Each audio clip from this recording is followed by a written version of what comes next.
What is going on, everybody? My name is Tatro here with BandLab, and today we're going to talk all about using the virtual instruments in BandLab.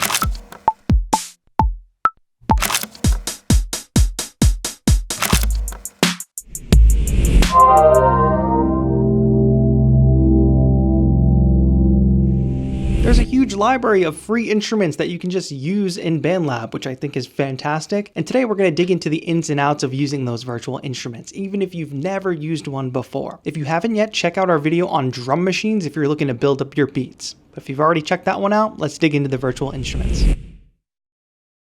There. I'm actually going to open up the mixer view down here in the left-hand corner, and I'm going to mute our drum machine track just for now.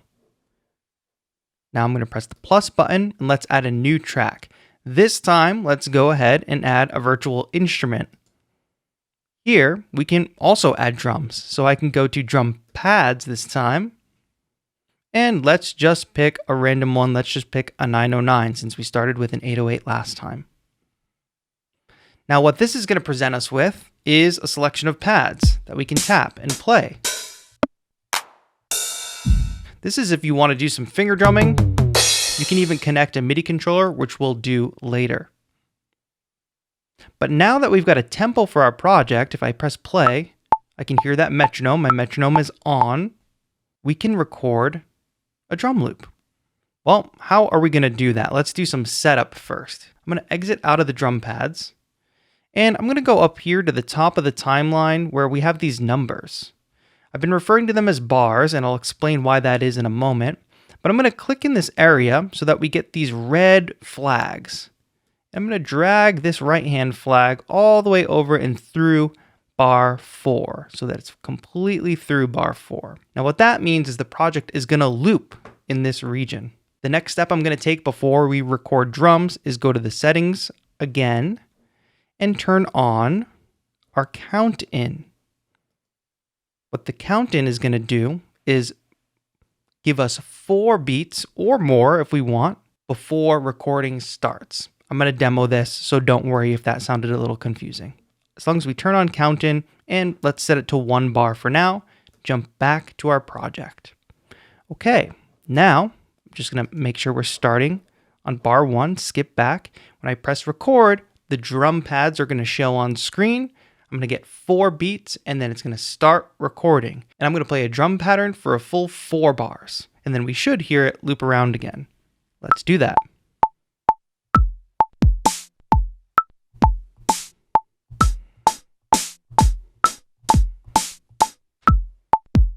Now what I've just recorded is playing back. And we're even still in record mode, so I could add a track if I wanted to. So when that comes back around, we're going to hear that sound again. There it is. I don't love how it sounds, but it works for a demo. Okay, so we've recorded an idea. I've stopped us from recording and playing back. I'm going to exit out of the drum pads. What did we just create? We actually created a MIDI clip, which I'm going to double tap into. This doesn't look too dissimilar from the drum machine, right? The left-hand side represents all of our individual instruments. You can click on them and preview them. And we have a bunch of blocks, which represent our notes. I can scroll through this pattern and see the full thing. And I can also pinch zoom so I can see the whole thing at once. Just like before, if we tap on a note that we didn't like, we can delete it. Also, if you deleted something or made a mistake at some point, don't forget that there's an undo button down here where you can undo the last thing that you did. So I could bring those hits back in. But you know what? I didn't like them anyway, so let's delete them. So what I'm looking at here is this drum pattern that I just tapped in. By virtue of being a human and the circumstances of this recording via AirPlay, there was a bit of latency there and I was not quite on rhythmically. We can see in this grid that the notes that I hit are not lining up with the grid. And sometimes that is okay if you're going for a specific feel. But I would definitely encourage beginners to take a look and quantize when necessary. And what is quantization? Quantization means that we're going to lock every note that we just played to the grid. But how do we do that retroactively? Well, I'm going to press and hold and then highlight all of my notes here. Now we can see our little menu here, and there's a Q icon. Let's press Q, and now we get different values from 1/8, 1/8 T, 1/16, and 1/16 T. If I press 1/8, you'll notice the notes slightly moved, and everything is now locked to the grid. If I hear my metronome, everything is very cleanly lining up with the metronome, which I can now turn off because we have a drum loop playing. All right, I've been referring to a lot of different like rhythmic terms, musical terms as it comes to rhythm, and I want to just explain some of them a little bit. First of all, I've been talking about bars and what is a bar even. A bar is a unit of measurement for a song or a section of a song. Looking here at the top, we're going to see a selection of numbers. 1, 1.2, 1.3, 1.4, and then it switches to 2, 2.2, 2.3, 2.4, and so on. From 1 to 2 is a single bar of music. A bar of music usually contains 4 beats until you get more advanced and you start to make music in different time signatures, but if you're just a beginner, don't worry about that for now.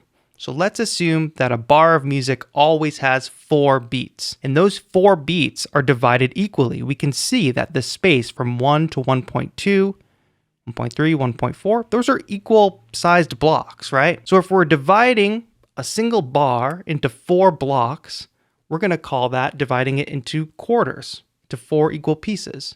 So that's how we get the term quarter note in music. But we know that when we zoom into this grid, we get even more lines. We get further subdivisions. So what if instead of dividing a single bar into 4 equal pieces, we divided a single bar into 8 equal pieces? 1, 2, 3, 4, 5, 6, 7, 8. Well, if dividing it into 4 equal pieces meant that those were quarter notes, then these that we just drew here must be eighth notes.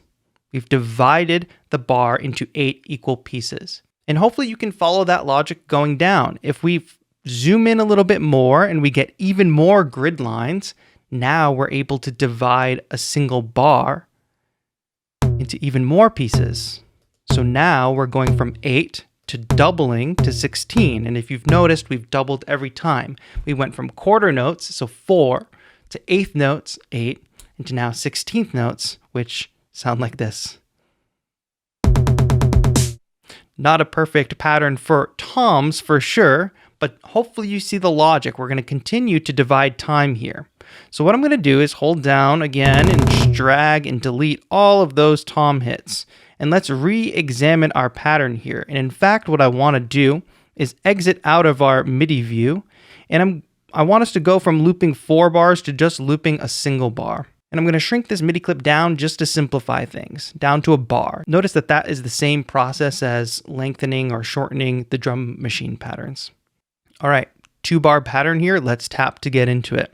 I'm going to delete our notes here and let's go back to the basics. And again, let's draw a 4 to the floor beat. That means a kick drum on every quarter note. 1, 2, 3, 4. 1, 2, 3, 4. All right, you all get the picture there. So that we have context for that sound. Now let's go ahead and draw eighth notes on the hi-hats. Evenly spaced, completely evenly dividing our bars. Notice how that adds a certain amount of energy, just adding those eighth note hi-hats. And also, to exit out for a second and to go into our settings once again, if this was at a lower tempo, tap that in to a much slower tempo, 86 BPM. Let's listen to this loop now.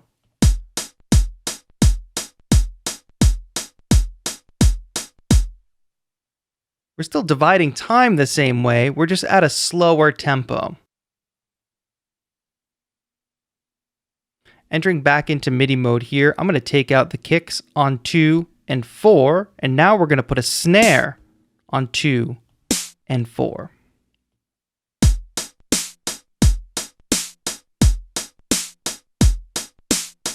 a totally different feel than having the kicks on every beat, right? So this is how we can use playing with rhythm and subdivisions to create different energy levels in our track. The tempo usually doesn't change over the course of many tracks, but the energy level, the way we use these subdivisions and use different instruments in the context of those subdivisions, like an eighth note hi-hat, a snare on 2 and 4, a kick on 1 and 3. Remember, I'm referring to these beats. Bar 1, beat 2, bar 1, beat 3, bar 1, beat 4, which should point you towards how all of these beats are labeled as far down the project as you go. Bar 2, beat 2, bar 2, beat 3, bar 2, beat 4, hence the 2.2, 2.3, etc. And that continues on throughout the whole project. So we started that little dive into the foundations of rhythm because we were talking about quantization. Now the reason this matters here, and to demonstrate this, I'm going to go ahead and draw in 16th notes, so doubling how fast our hi-hat pattern feels. You're going to hear this now.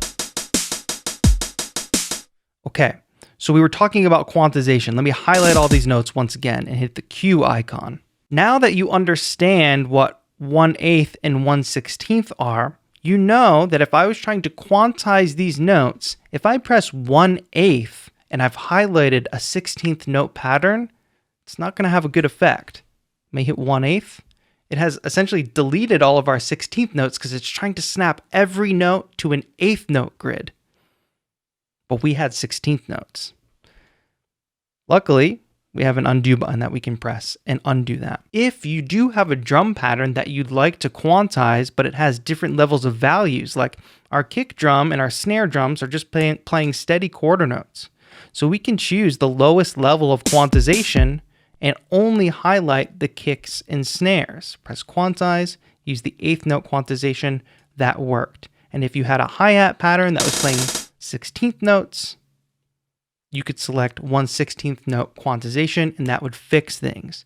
You may still have a question about what do these T's mean? 1/8 note T, 1/16th note T.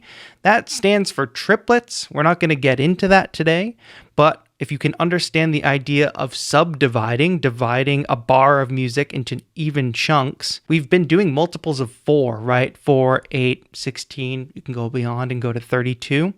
Well, there's also a way to do that in divisions of 3, aka triplets, which is what that T stands for. It's a very distinct sound. You would know if you heard it. So I'll quantize those 16th notes to triplets. It's an example of a 16th note triplet pattern here. It's kind of how we get some swing in our music, but it's a little more advanced for our purposes right now. Last thing here on this method of creating drums, out of the MIDI mode, we can select our instrument, and just like the drum machine, we can go ahead and select a different drum kit. We can select from a vast variety of drum pads, pre-made kits from different genres, different artists. Let's just go ahead and select trap. And let's hear what this pattern sounds like on the trap kit. And for all you out there who are interested in hip hop or trap or genres like that, some subdivisions of time, it comes in handy here.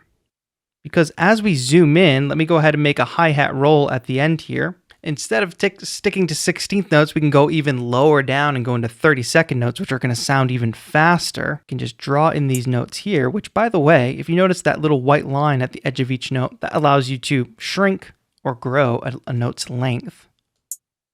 So for that instance, I need to shrink that down. So what we've got here now are 32nd notes, and as I play this loop back,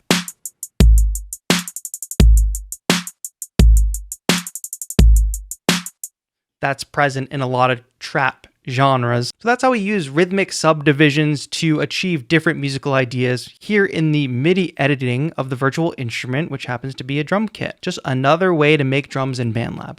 One last thing about the MIDI roll here. So we have this useful magnetic tool that allows us to quickly and easily enter notes so that they're always on the grid and they're locking to these grid lines. We might not always want that.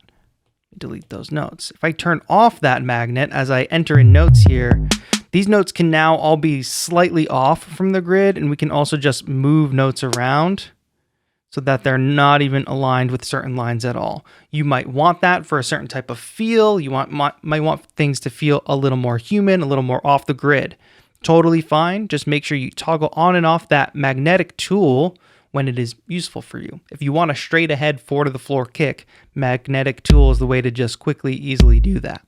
If you want to be able to slide these notes around and not have them sticking to that grid, turn that magnet tool off